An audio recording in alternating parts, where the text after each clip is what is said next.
Hello, everybody. It's me, Tara Fitzpatrick from Food Management Magazine, and I am here with our latest chef to watch. This is Mike Teasley from UNC Health, and we've had him on a podcast before, on our one-on-one podcast, and we're so happy to have you back. Hey, thank you. Thanks for the invite.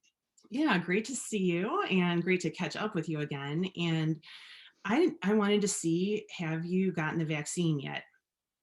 So actually for me, yes, I thought it was, I'm gonna show you my badge here. I Nice. took my shot to live. I love So that. I've taken both vaccines. We had the Moderna here, so it was really great. I thought it was imperative that I get it because the environment that I'm in and to be safe here at work and safe at home was important to me. Oh, yeah. And you're So somebody who's been on the front lines of this, an essential worker in a big hospital in Raleigh, right? That's where you're located? we're in Chapel Hill, North Carolina. Okay. Yep. The Triangle area. The So, triangle. Yep, absolutely. gotcha. A beautiful area, a warm area compared to Ohio. Well, we're supposed to get some snow this weekend, so but yeah, it is good. For sure. So, all right. So, you haven't had any bad effects from the vaccine? No, maybe on the second shot, they Mhm. inform you that you may have a little side effect. Right. The most I got maybe a headache for maybe 1 or 2 hours, which felt like a hungry headache, but Okay. Tylenol here and there, and haven't had any side effects since then. So I strongly recommend it because when you look at the flip side, what's the alternative? So Mhm. for me, it was an easy no brainer that I needed to do this. Right. Yeah. Absolutely. And I want to hear a little bit about what has been happening with your patient menus. And because now keeping people healthy, obviously more important than ever as we go into the new year. What's happening with patient menus there? So patient menus, we have actually accelerated big time since the last time you and I spoke. As the new executive chef here over the last year, I noticed that a lot of the patient had even though we were probably still at the top of the list, but it was a lot of the old items. So I've revamped the patient menu to be more international, and we'll talk about the passport process later, but to be more international.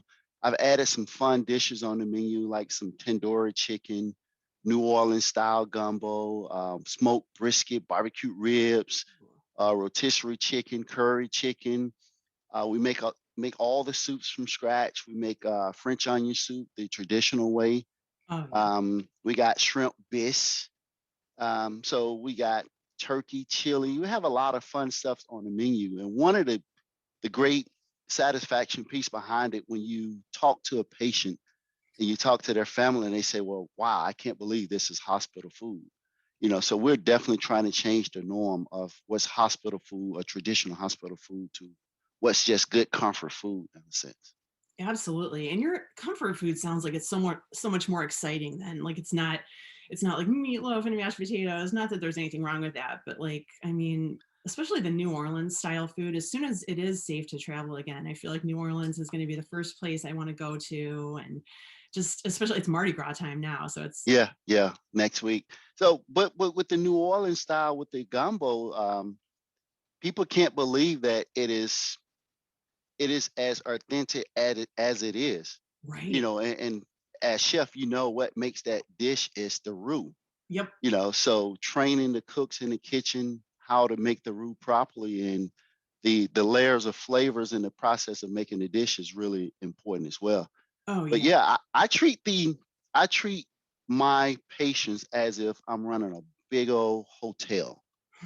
So we have the best of the best products and ingredients to make that good product as well. So Oh, yeah, that's for sure. And you guys certainly have been just ahead of the curve for a long time with the great Jim McGrody, who has always been interested in the development and the training process that happens.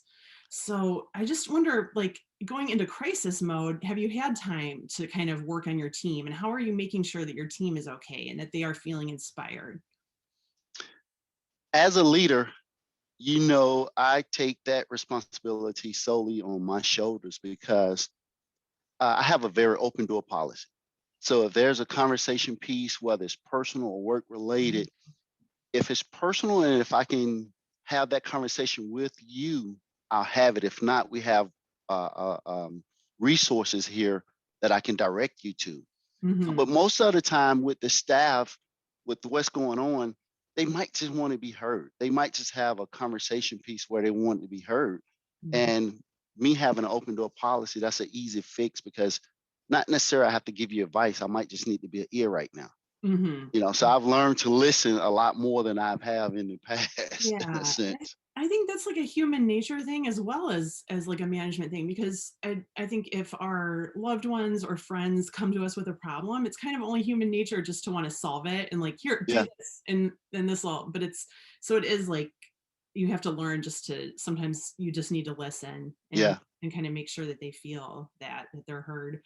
And We practice PPE throughout the kitchen, throughout the hospital. So, oh yeah. I'm sitting here. I have my eye protection here when I need to. I have my mask here Hmm. uh, when I have others in my office. So, we practice safe PPE precaution throughout the hospital. So For you can sure. still have that conversation and be Right. safe. Right.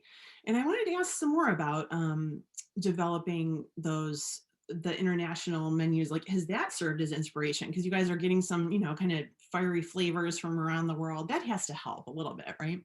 It helps a lot. You mentioned Jim McGrody, the director here. He is full of energy.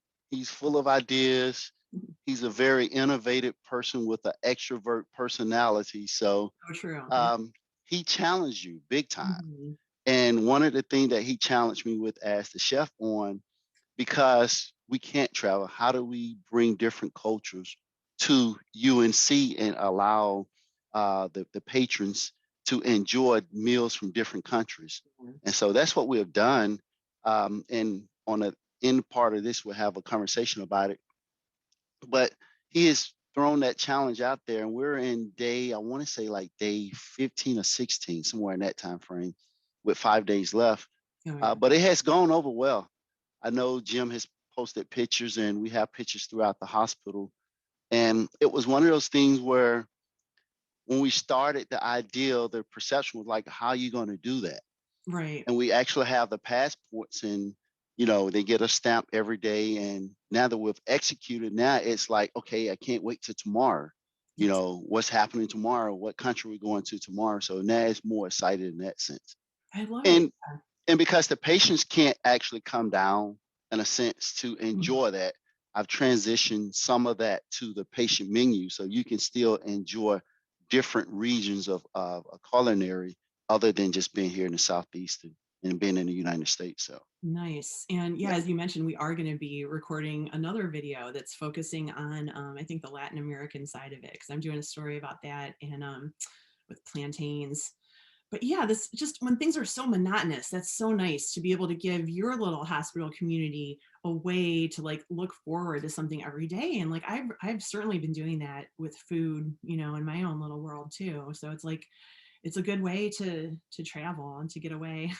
Yeah. Food is one of those things where you feel like you have total control over. So, Yes. when you feel that control, especially in a hospital setting, Mhm.